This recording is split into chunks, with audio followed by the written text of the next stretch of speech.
باش گهدار و تماشاوانین بویر اف ام خلکک نوش برنامه به وجای کوچ برکی آنگو مسیرت مختلف دوی برنامه ده ام بحثا سرپیهاتی چیروکا کوچ برکی سرکفتی دکن میوانی ما یه وی خلک کوره باجار قام شلویا پیجیشک کرد دکتور اسماعیل مراد اسماعیل ویج آلمانیای مراب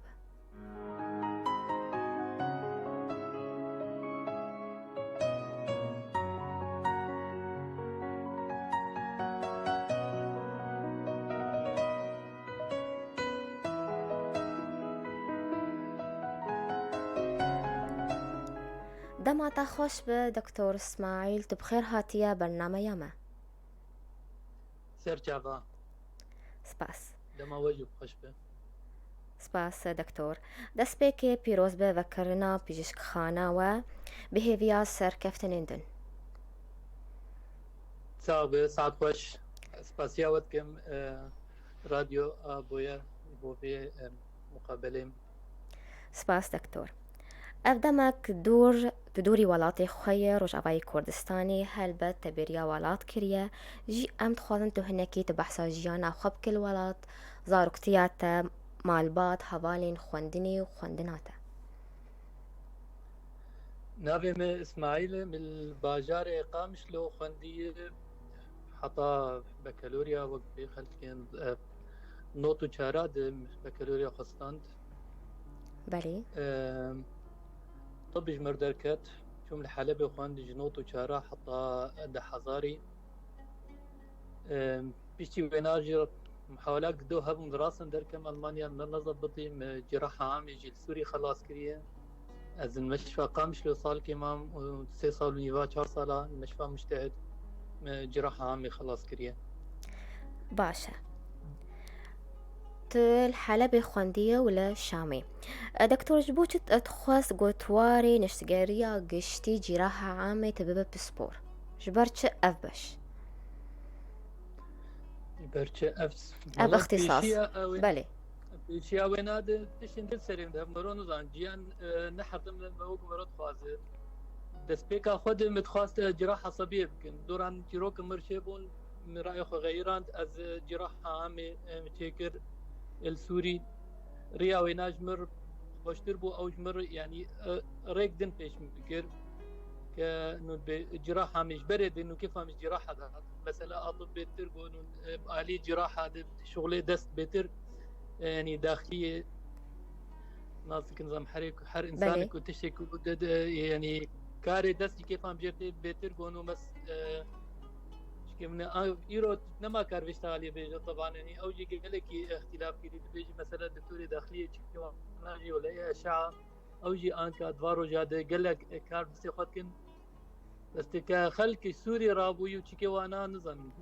كجراحه بيتر يعني نيزيكي بيتر ف الي كاري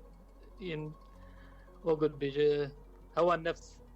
بله الي جراحه دا خوازا تبوت بخوينه بله دكتور مقو دا خوازا تبو انو تقسمي جراحة بسبوري جراحة لسوريا توك بيجيش كسدمين كوچبريا تچبون جبرچي تبري خدا غريبية بري خدا غريبية راسي السوري قالك جيروك دس مكتن قالك يعني تبيجي انه خبراتي جراحي المشفى مجتهد مديتن بس ديس قلكي كيمبو يعني تبي خلكي بنرى ام السوري كجراحة تنظيرية اما قالك هنديك شكرن بلشي بو يعني تبيجي داويا 10,050 شام حتى 10,000 نها السوري من مشفى مجتهد كار ذكر كاتبو تيدا بس انه تخا بيت خورد بكت بيك بينه يعني تتهر ولاتكي بيشكتي دفي آلي ده بيشكتي يعني تهر يا أمريكا كندا يا أوروبا غربي راستي كاري فكريتر ألمانيا جمر خوشتر بو بريطانيا ولا ألمانيا تسرين بدبو تالي كيروكن هنا بريطانيا جراي نخش يعني كاختصاص بك حرشش ما هاد بيت مشفي بغيرين تنكر خو المشفاكي ودسيتاتي بحطا يعني تكم بلي حطاقو عملياتها بدنتها بله فألمانيا ريا جمر خوشتر بو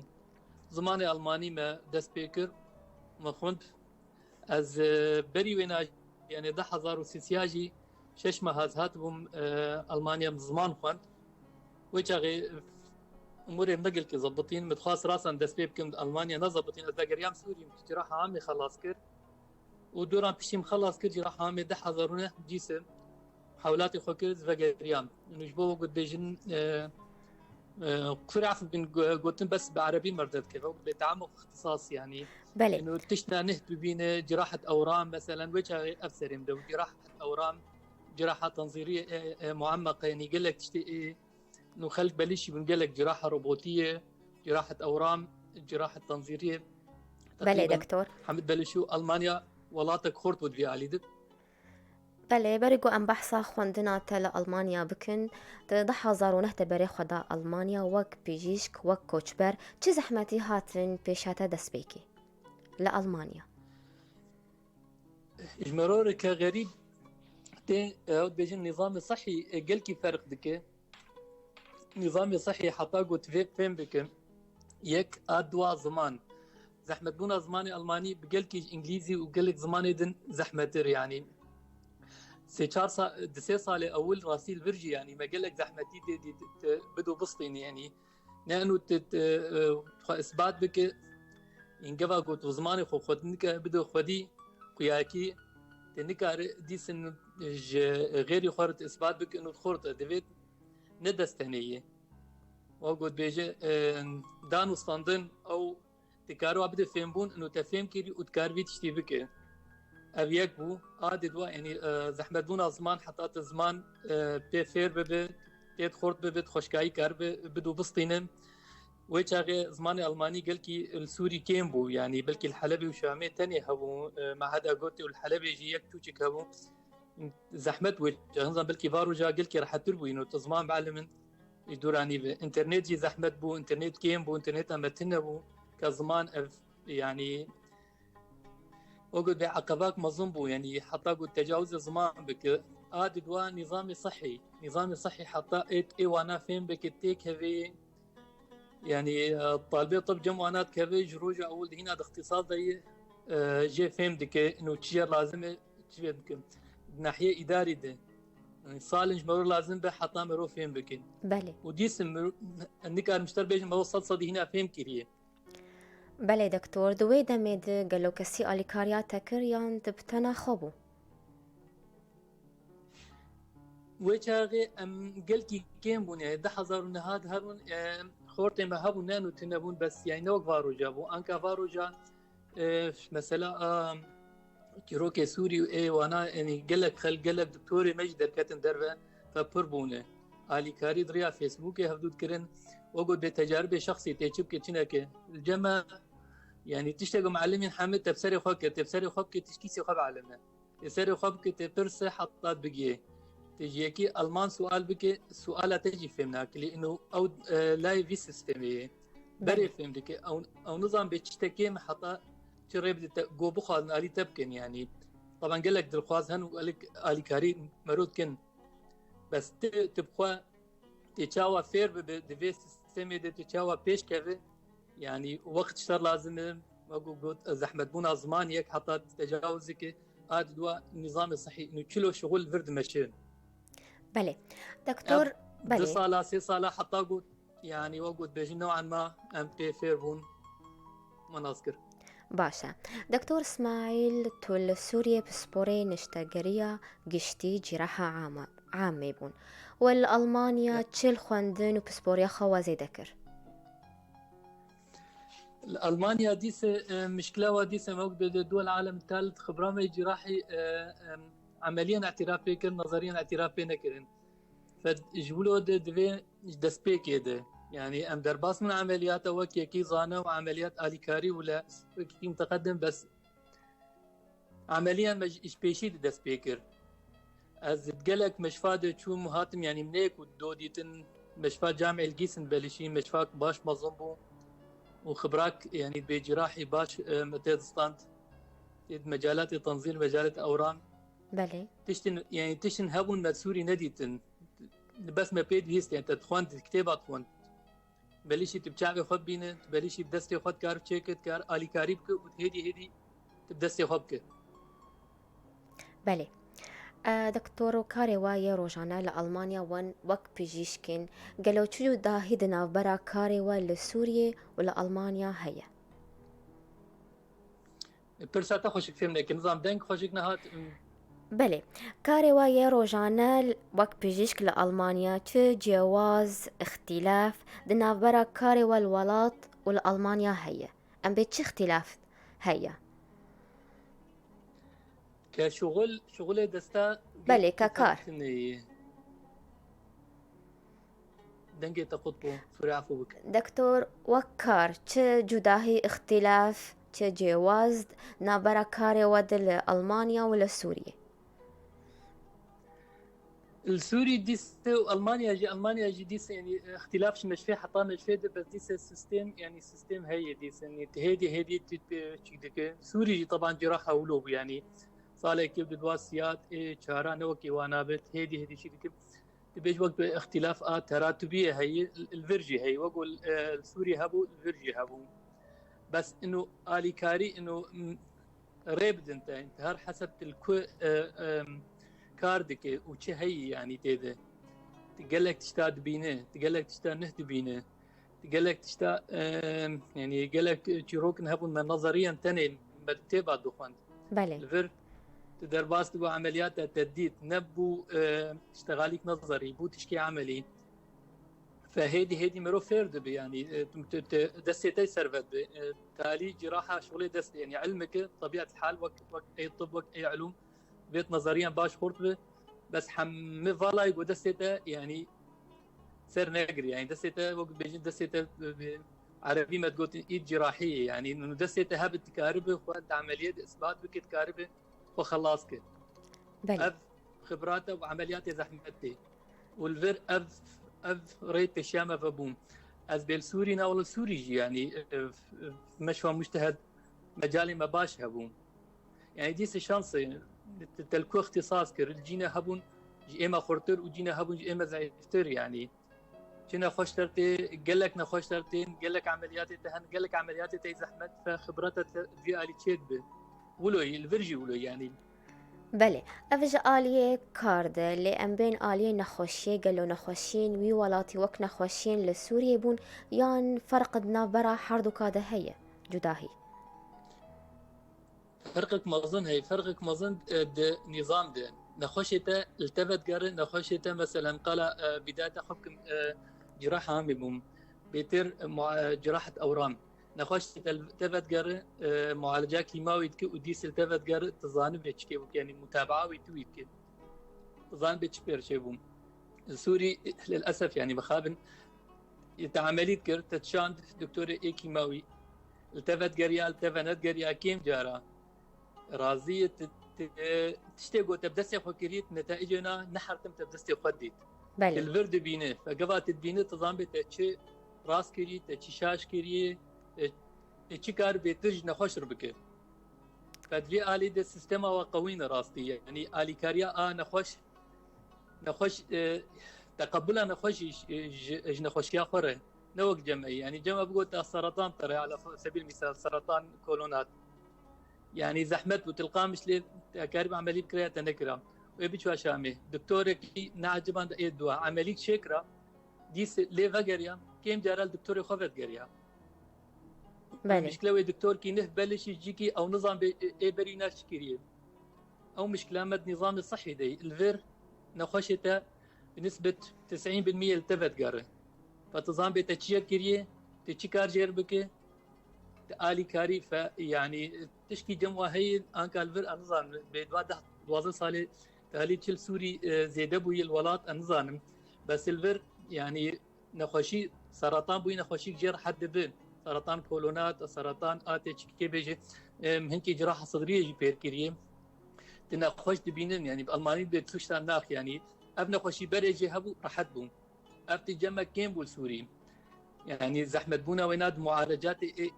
لاحق معالجة شعاعية معالجة أورام سيسيان ونخوشة نظام بكتشو يعني التفت قري مريت نزانه دفرد متابعانه خوشي خود كارك خوشيك بك وتزان بيك ترشيد بك. بله باشا دكتور اسماعيل امينه بركه كورت بستين وبقرن برسيخوا.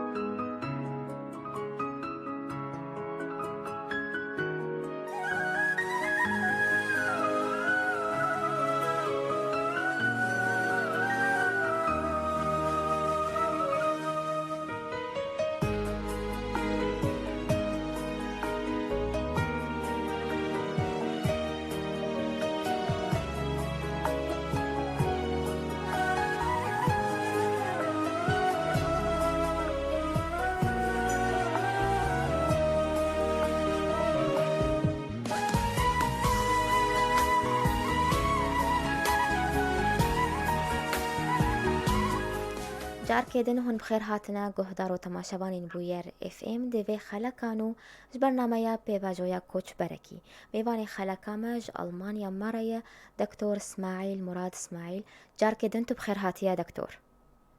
ترجعوا سباس. اگر هون بحثا بيشك خانه خوا عياده خوا آنو بكن چه خدمتو أليكاريون بيشكشتكن وكسي قبور كارتكن ام تخوضن تبحثا وانا بكن بري فينانزا مقالة حطانك جراحة عامة كير طبعا بيشتي ويناجي جراحة أوعية كير صالة بلي وزيدين يلي شغلنا العيادة أنكا جراحة أوعية نخشيرها بيتر تشخيص بما أنه أنكا عيادة النظام الصحي الألمانيا يعني عيادة بيتر تشخيص ومعالجات سيفيكين قبل عمليات جرانتي ذهبن يبحول نديس مشفي ف عيادة دا أذكار دكن أبويا صالك ودمه صال ومهك أبويا صرصالي دا مع عيادة استلام كير يعني عيادة أتيت شغلين أنك أبو آمن بلي أبتي روكانه زيدل مرشبو تشتيقو أم أليكاريكن أو خدماتك أم قدمين العيادة دا نخشي إيه رها يعني تبيج راهي قرتيبن دوالي سيدات شرياني وأنا بيتر بداية تشخيصي يعني أم إيكو أم لو نظام جن إيكو دوبلر نظام تصوير شعاعي أم لون كارجير بيج إيكو أم تشيتكن بيتر عملياتنا سبك أم كان عيادة جيتشيكن وك دوالي ساقين وأنا تشنا نقل كي نه بس يعني نقل كي دارجة وك معالجة دوالي بليزر جي أم العيادة قدمين يك ديجي أم تشتغل كارك ما يجي كن بقوم قلت از جراحة أوعية جراحة عامة أمراض الشرج تابعين يعني الفرد تخصصات يعني تتي الفرد نقطة يعني كاري إيه دواء قال لك أم دكن نخشي إيه أمراض الشرج أو نخشي إيه داوية وكو بواسير وتشيروك النزيكي ويناجي كتشخيص وكمعالجات يعني عمليات ولا تشخيص ذيك اساليبها طبعا تنظير هي نخش فحص ذيك وقول لازم بعمليات ام عمليات عياده تشيتكن عمليات سيفيك يعني ايجو تقارب نخش نفسها روجيد بشين مالي وك عمليات فتوق وك عمليات انه تراجع هالسن بشي قلت هالسن عمليات كسور ده تشيكر به ام راجين ام عياده راجيني وتيروك نقولون يعني بلي. شغلي عيادة ديس عمليات ما نيجي كن عمليات جران هذا ديس محاول المشفى هنا بتتعاقد مشفى نكي بو عمليات مبري المشفى عمليات شغلي ما كجراحة عامة مثلا جراحة أوعية وك انسداد شريان أبهري أو تشكيشت كجد بجم دم أبهري وأنا ما تشكر فأنك نخشي ولو مظن كارم بيتر تشخيصه أم قول لازم بأم تشينن تحولين مشفى إقوم يعني دام الصندامة وار هي أمكارن متابعة خوشي خوكم بله وار تشينن بيشي جو عملية بدي اسم متابعة وكم بيشي عملية بله دكتور اسماعيل تبحث كرتا قوت أف عيادة بويا آتا تشاوا تشيد بي عيادة الألمانيا دبي مروفكي غريب مروفكي كوتش بي عيادة قوت خاص بكي كي كاربش بكي كاربكي بس عيادة نخش مي بريفات خاص قلكي هندكن وزحمة الدفيد وقود بكرسيكي هي النقابة تأمين صحي حكومي، هي نابت كن أفنا حكومي بالتأمين الصحي حكومي، هي والنقابة عيادات هذه جد بيجين كافاو كاسن فرقان هي دفيت جوانات كارب كرسي كي بسطينه دقلك مجالات دوكي ما جراحة قرطية، فقرطي حطات بسطينه دفيت يكي بسطينه وقو باستلام وتسليم، يعني اكيد بيت دبقر وتبسطينه زحمة بونا وينات بردي اغلبية جيروكا تشيد بن وقود بيجن يكي نازك ودريا ويره، فكورد العرب قلكي كي من نبهي سي راسي قالك خورتي مهفالي هن كورد الجزيرة يكوا مثلا دكتوروني عيادات جلدية فكرية بس جراحات قلكي هندكن بلكي هبن النظام اورثوبيدي كجراحه عظميه وانا شندي كان بس كجراحه حديث مو مشتركوت قلكي هندكن زحمه بونا وانا نانو يعني حتى قد بشغل دفيت في كرسي بسطينه اب كرسي زحمه بونا وينات بيك بدت بله بردي يعني بله فازهات دكتور صالكي الفعيه دي كاركر وطبعا اسبير اشتغلي منه اتخازم بشي تدركب تقاعد استلام بكم يعني ابشي روبو ما اف بيجيش خاناها لألمانيا كما يان هنن نانا جي برن هذا برن والحرب جار وحتى البنداجي برن ليه كان بس مو بلكي انه ككرد ولا عرب قلتي كيمن جو هبن راسي از كسكينا صناكم انه كعيادة جراحية ككرد عرب كفن هنا ايجو جبري 6 صالي هنا فلسطيني عربي اي مي سوري وانا هنا عياداتي بله بس ككرد من بهستي النظام اني قارن بيتني من بهستي ايگو هنن او پیشک خانه گو ای کسین کرد بن یان عربن چه جداهی دنا برا پیشک خاناتا و ایوانا آلی کاریه و آلی خدماتا تفرق دنا برا حردو كاد هي يان وكهب بن أريونا يعني وكهبدون نظام يعني مشكلات دردت عيادات جراحة فكي تشي جراحة بتكاربي عيادة فكي بس مشكلة مثلا وان كان مثلا أز جراحة عامة وجراحة أوعية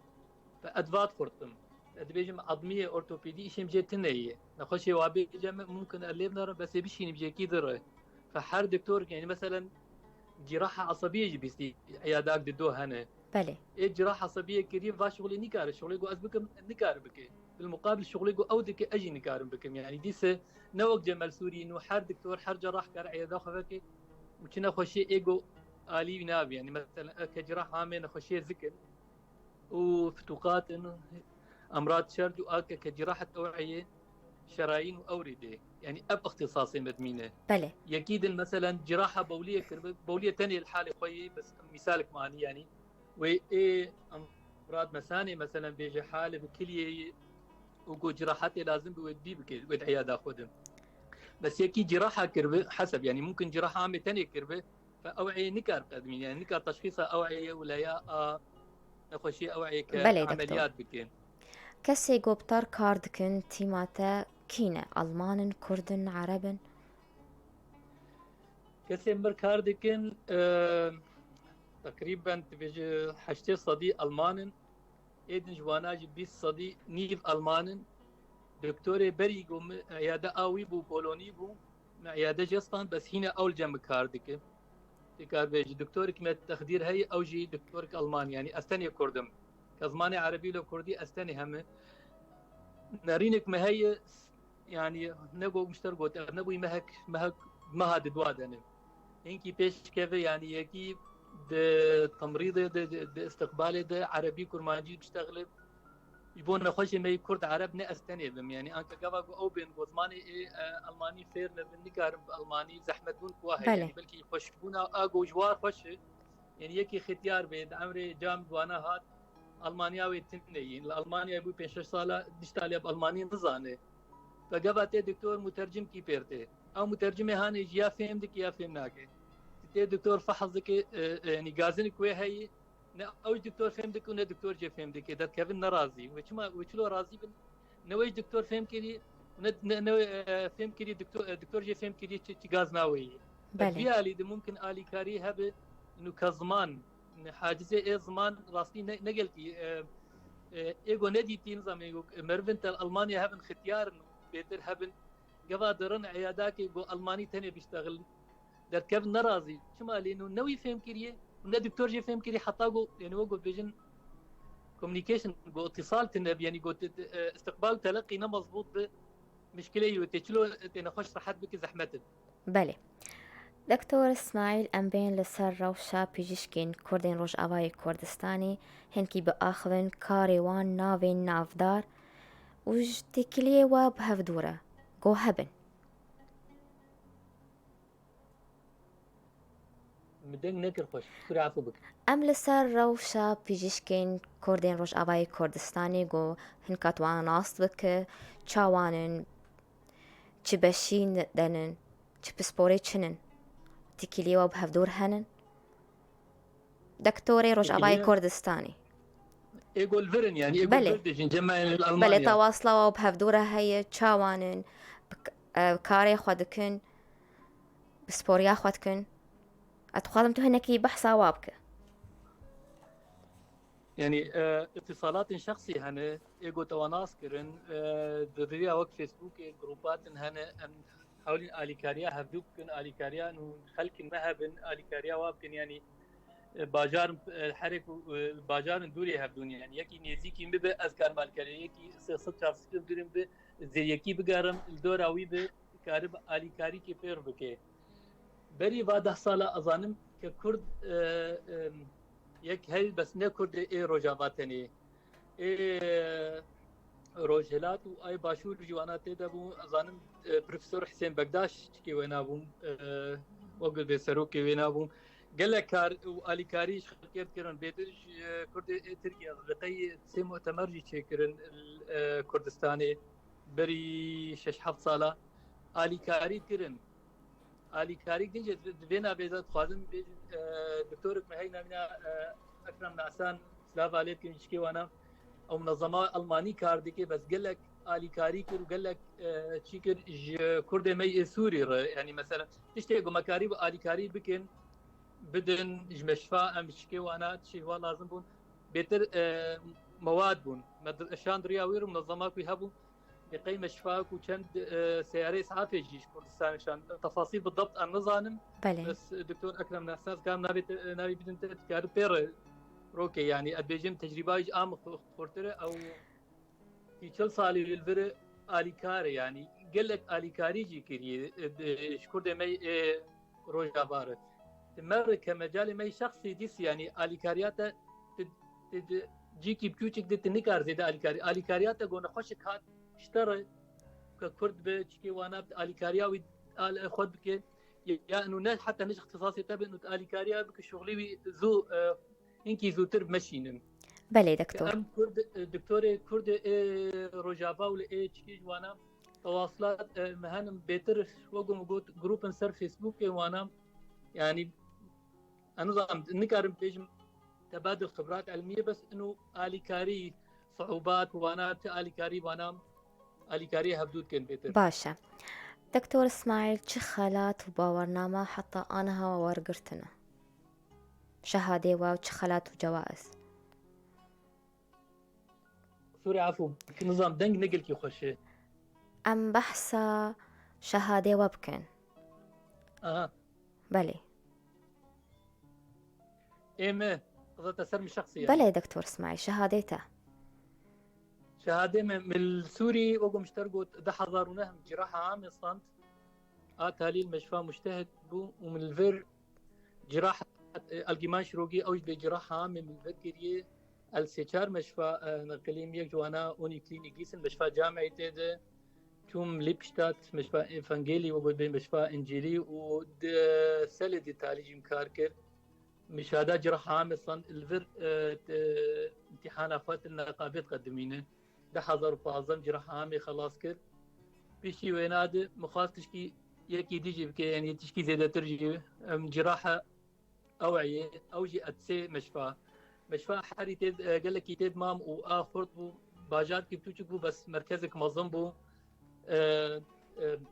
أوجي مشفى إنجيلي الباجار إشباير يعني مركزك منظم بو أزباش تيد علي من أفسي صالات تيد مام أديس فاجريام هانوفر يعني وقود تشكي مسألة عائلي بو مالباتم تقريبا بيتر هانوفر خاص الورث قرار بهم مرنا زبطي مديس اختصاصي جراحة عامة بري دص على جراحة أوعية من الور خلاص كريه وجده حزار وديستو وقو مشترقوت از هاتم فرده يعني مجالي ايجو عياداتا مش دف مشفى قرية أنا كان أقليم عياداتا از كاردكم في عياداكو أستيدم يعني كموظف تيد كاردكر وأبش فيشي صرصالي مستلام كري بله دكتور هون نارا من جو كماليك يانسان دي كيكش بيشكن كورد يقول ألمانيا دمينين ونشيكن أم بيجن ونا فكرن جو النقاباكش دكتورار تشيكن لألمانيا دكتورين كورد بيجن نقابة أطباء نقابة اشتغليك مظنة كار جمعيك بيجي بله بحسكر كماليك يانسان دي كيك جمعيك يا نقاباكي ونشيكن وقوم اشترقوت كجمعية هي بس نئي كردي روجافا تشكي هي يعني اقول ايه كردا هبو وكيف نجي يعني النظام تخاش تربين بس بازا بيصالي هي وقال لك آلي كاري كيرن شحر شار فرشي كردستان يرمنا بس كردستان سوري ره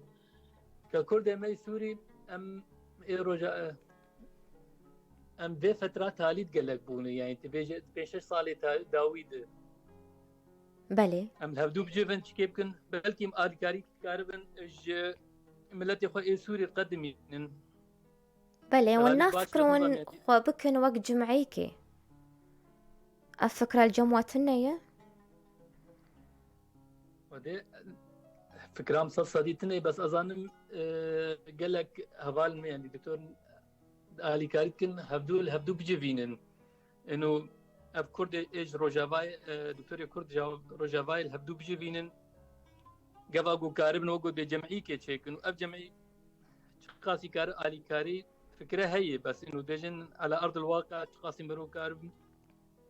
نزا الفر مشكلاوينا جيان خدات كيف الفر يعني إيجود شغله قلتي هندك شغله حي ساعات ونص ساعات أدروجية شغله بله شو يقول مشفى شغله يعني دبيجة سبتة ولحدة أطلامي بالعادة بس أوجي جا مناوبة وهبن دميني قلتي كيم راستي دبي كي وقود بيجة قلتي إرادات قوين جير لازم بحطاوي جريد وقود شكرد رجافار أدي حطان كانت جمعي تني بس وقوم اشترقوت يعني ككردار هبو وهنا هيجي بس أف سيشاسالي تالي راستي هاي مجواتني أنكاشت كم بله جبو دمين بيت شو بروجين تهنة شو مشاريع أعمال تهنن دكتور اسماعيل أعمال منهم نبوي مهك يعني مستلام كريه تبي بسرنية خرابة وقود يخو إثبات بكت إنه تيجي يك جواي كي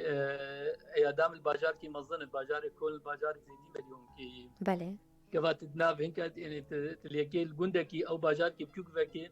تكيمة تاني يعني ديات تاني يا يك دون دي سو قد بيجي كونكورنس منافسة هنديك بينما تدناوي كده الدورة متني كجراحة إيجو يعني ديفيجن كيلومتر كده شاد بينج يعني الكولن تاني زيدي صاد وبيست عيادة جراحي همه أو عيادات يعني نيك تاني يعني ممكن شاد دكتور عيادات كده بن فجمار قال لك دبي تجي وخادي خو إثبات بكيت خو تشيك بكي هو كسر نيك راكب فيك ما هي قوم أمكار من آلي كاري جملتي خور بكن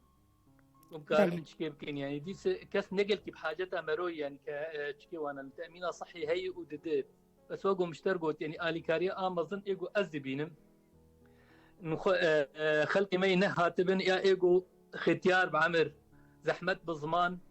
فدفي آلي كارياوا كي بكن تكارب آلي كارياوا برابك يعني جي فين بكن تجمعات مشكلة هي وتتش آلي كارياوا برابك درن جم دكتور كي ألمان ما قوم اشتربوت نا أوجي فهم دكن بله أو فهم دك ومترجم كي بينن أو جينيفي فهم لكن أنا راضي دكتور ونظام بيش مشكلاوي دكتور كي در دكتور كي تالي تشكيش فهم لكن بله دكتور خواستکات هی گوت وگر روش آوای کردستانی و پیشک خانه یکی وکی زحمت مرو بيجن برو نظام يعني أنك تدبيج هي بس عمليا شخصي مرو كار بيجن بيشي مرو زاروكا فشكي وانا ديس مشكلة مرود من زاروك بيت المرون بين نفس ريخوا يعني سي زاروك يمانو حرسي الفرابونه اینا زاروکن بلکی سکارما بینم آنکه هیت بیجن بیوگم روجاوا وضع اقتصادي وضع امني نقل كي مستقر سبا مستقر تاني فقرن بلكي بس انه امر فقرن زحمتن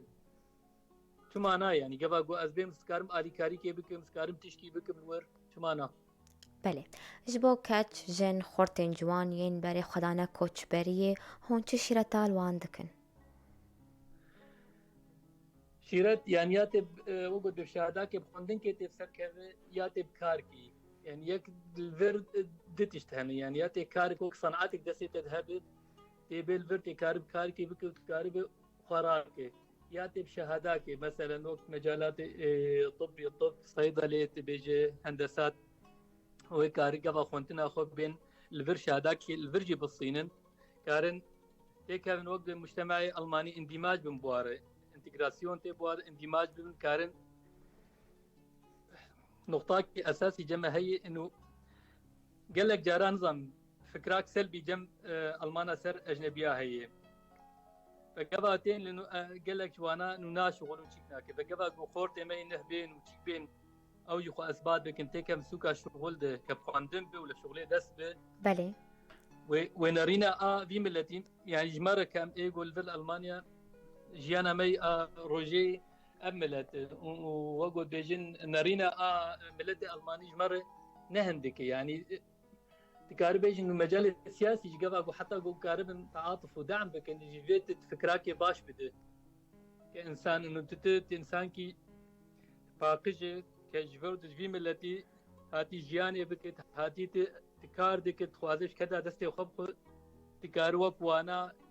جهاتي بجير به تشكي بده في يعني اسباب كده في مجتمعي في مجتمع الماني وانا ككاربه كم وقو خوندن به بله مجالات اكاديمي جي كانت خورت هني يعني قبل قناف در كيفن بس كفتنج مع حماره بله پیام و گوتنک داوی ام پی خلقا خب داوی بکن دکتور اسماعیل قصدي ازو قوتني قال كي اشتغالي از كيم اشتغالي من ساعتها بيجم ساعتها وخش سر في مقابله انترفيو از بهيفي من قوما آلي كاريك آلي مد ام بكن ملتي مرة تشيل الولات وتشيل فيرجو كارن هم بكن ام دم حاضرم گلک سپاس بوتا دکتور اسماعیل گویلو تبو میوانی ما سرکفتنی جبوتا و جبو کاریتا تخوازم جیانک خوش بوتا